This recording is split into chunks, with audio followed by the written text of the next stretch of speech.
Nice to meet you. Davis is my name, and you are. I'm Joel Corry. Nice to meet you. Is this your first time at Ultra? Or tell me your Ultra experiences, like prior to today. Do you know what? I've got a good one actually. Okay. I went to university in Miami. Oh no way. I did a study abroad program. Okay. So it was my second year of uni. I was 19 years old. My first time proper moving away from home. I came on my own, packed up my bags, and came to study abroad at U Miami. And it was like the best year of my life, man. I had like a fake English UK driving license. Okay. Nice. If you showed anyone it back in the UK, they would have just laughed at you. But over here, it worked a charm, along with the accent. Yeah. So yeah, I got into all the clubs with that ID. Oh God, I had the time of my life, man. I mean, Live nightclub, for example. Your favorite. That was my favourite. I remember getting there before the doors even opened and like grabbing some girls and asking them to say that I was with them just to get me in because it was so hard to get in there. Yeah, for a guy. And I had to literally be the first one in the queue, and I had to just get some girls around me and be like, they're with me, like. And yeah, I remember going in there and like seeing P Diddy in there, and Oh. I remember seeing Vin Diesel in there one night on a mad one, and I remember like messaging my mates back home going, mate, P Diddy was in the club.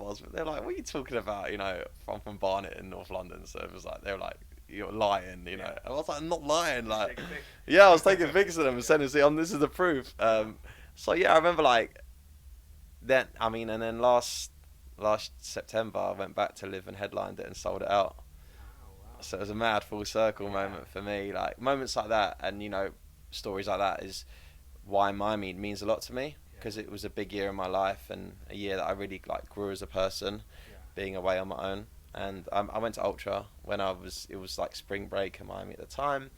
Remember me and my mate at U Miami, because that's in Coral Gables, and we got a little hotel in South Beach for the week and had a mad one and went to Ultra, and yeah, just had the time of my life, mate. So I've got really good memories, and now to be back here, you know, actually playing here and being part of it is very special to me.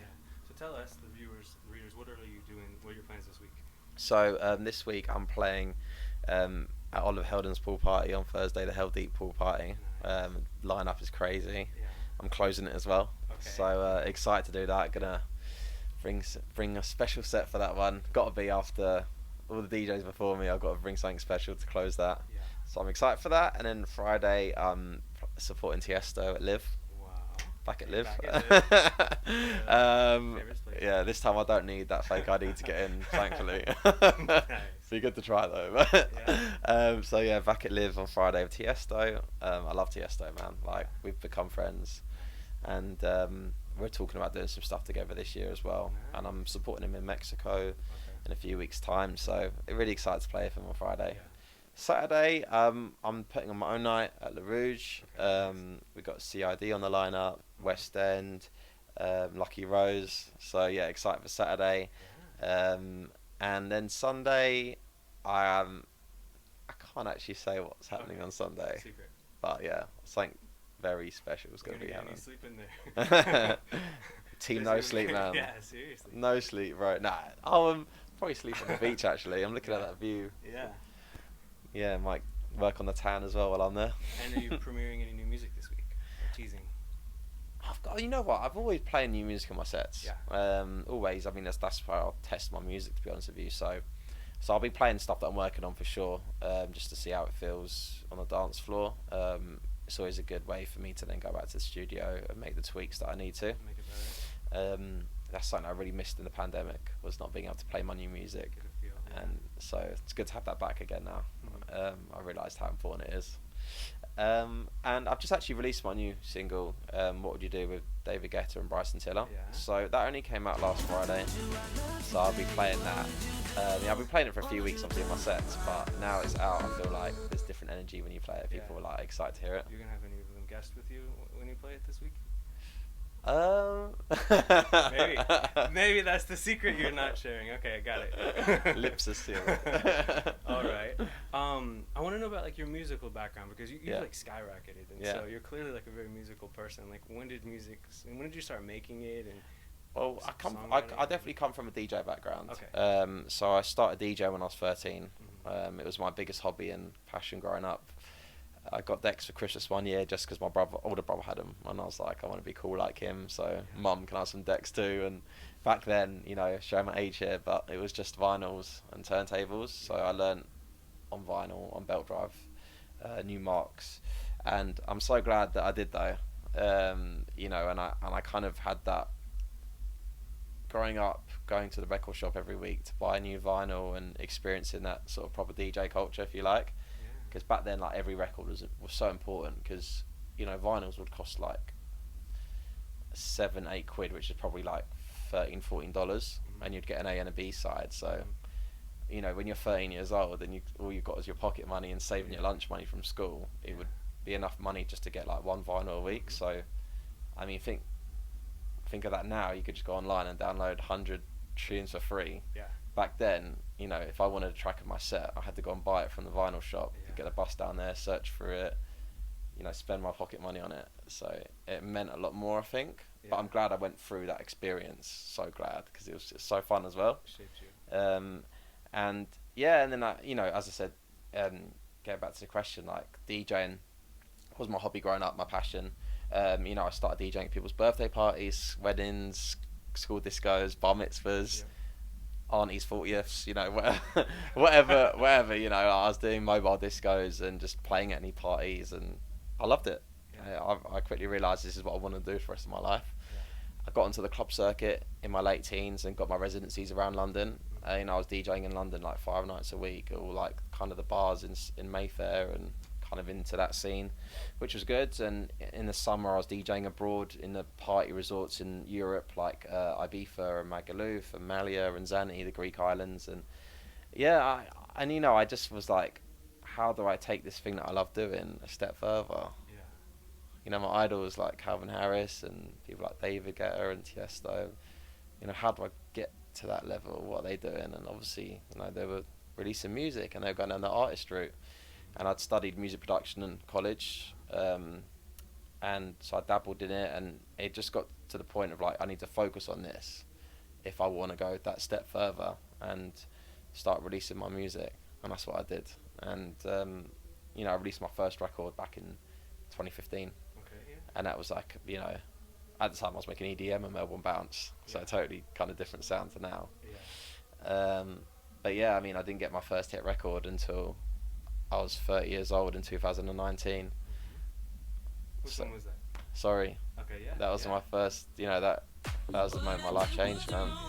It took a while to get there, and there was a lot of records before that didn't work, or did not work, but didn't connect, But it was all building up to that moment for me.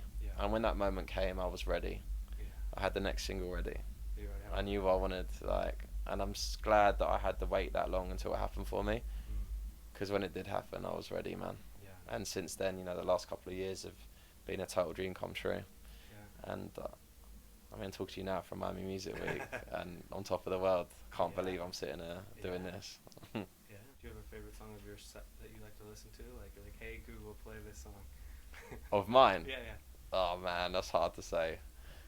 I always get asked like, what's your favorite song? But I guess they're a bit like my children. You don't want to pick a favourite, but I mean, we just talked about Sorry. I mean, that record changed my life, man. So, and Sorry is actually a cover of a UK garage record called I'm Sorry by Denzi and Monster Boy. And that was one of the first vinyls I ever brought when I first started DJing back when I was 13, 14 years old. Because I started with UK garage, and that was a UK garage anthem. So I was always like deeply connected to that track because it was a big tune for me growing up. Played it in all my sets, and I covered it in 2019, and it became my first hit record. And I also connected a lot with the original artists, and become friends with them since. I mean, that was so special to me. So, Sorry, but Head and Heart, that was my first number one, and I shared that with the amazing Emanike, who I'm honoured that I worked with him, and it was his first number one single as well, so we shared that together. So Head and Heart obviously is a standout record as well, but I love them all, man. And Bed, like Bed was my first tune with David and Ray. Bed to me it just feels timeless to me, man. It is. Thank you. I always play that song. Oh, it's your favourite, yeah? It might be. Well, Head and Heart is also super good. Yeah, super thank nice. you, man. No, that and any of them that you mentioned, I'm gonna have stories to tell about. Of You know, course. the process you go through of making these tracks and the attachment you get to them emotionally. Yeah. You basically fall in love with them, bro. Yeah. And like they become such a big part of your life. Yeah. So yeah, they all mean a lot to me. Going forward, like, what is your future looking like? What's the year look like ahead for you, and So what are your plans? gonna be the best year of my life, man. Back touring again, obviously post pandemic. I'm finally back out there. You know, my dream was always to tour the world and play on the biggest stages around the world and the biggest festivals. And Yeah. those bookings are coming now. Yeah. I'm playing on the main stage at Tomorrowland this Yeah. summer. I'm playing Creamfields. I've got my residency in Ibiza ready for the summer. Got my residency in Vegas. Just toured Australia. Yeah. This is all the things that I've always wanted to do, Yeah. and now it's happening. So, Yeah. um, Living the dream. living the dream, man.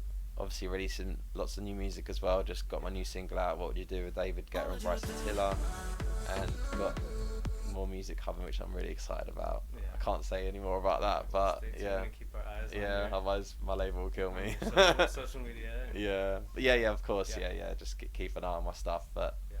yeah, man, it's gonna be a great year, and most importantly, man, I'm just excited to be back out there playing in front of crowds again and Yeah. living those moments together.